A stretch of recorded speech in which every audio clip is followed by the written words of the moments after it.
السلام علیکم ورحمۃ اللہ وبرکاتہ۔ اردو زبان کی تیسری کتاب میں ہم لوگ صفحہ نمبر 50 پڑھیں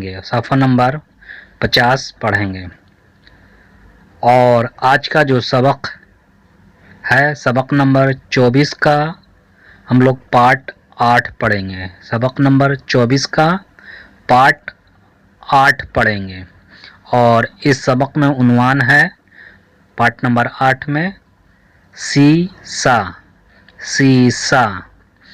تو چلیے شروع کرتے ہیں۔ بسم اللہ الرحمن الرحیم۔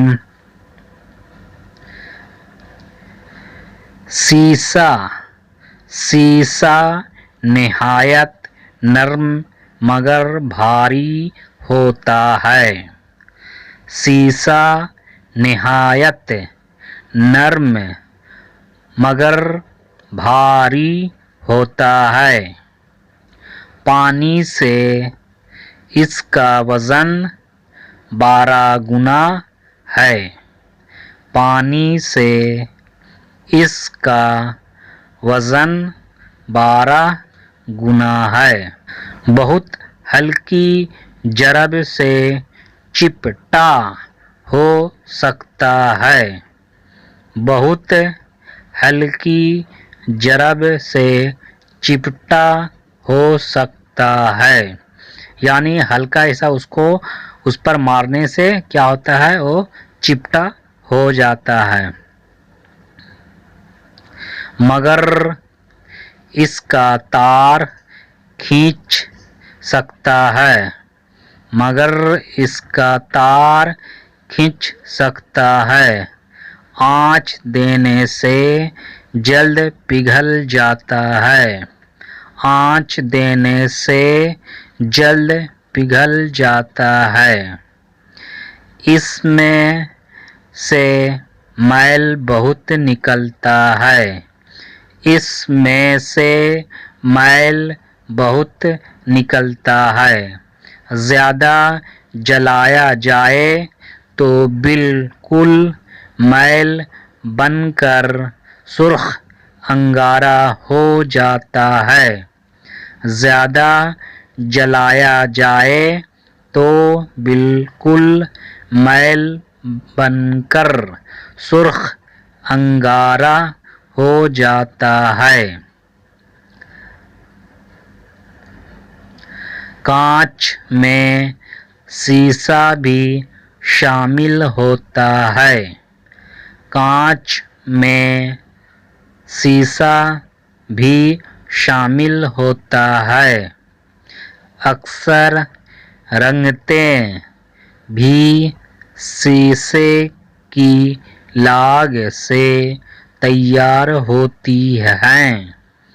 اکثر رنگتیں بھی سیسے کی لاگ سے تیار ہوتی ہیں۔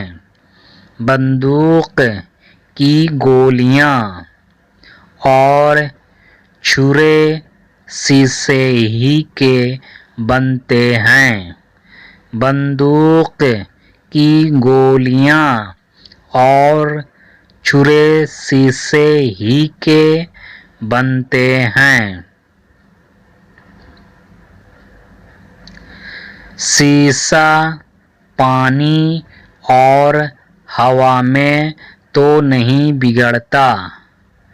سیسا پانی اور ہوا میں تو نہیں بگڑتا، یعنی خراب نہیں ہوتا ہے، مگر ترشی کے ساتھ مل کر زہریلا ہو جاتا ہے۔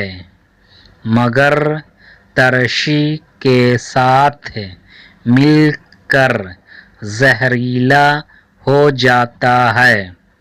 اکثر دغا باز قلی گر رنگ میں سیسا ملا دیتے ہیں۔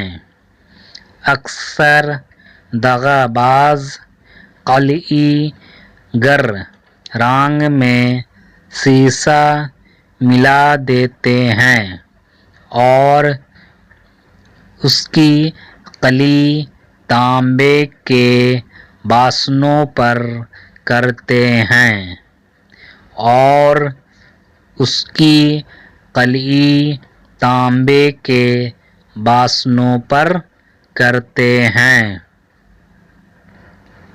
ایسے برتن میں کھانا صحت کے لیے مضر ہے۔ ایسے برتن میں کھانا صحت کے لیے مضر ہے۔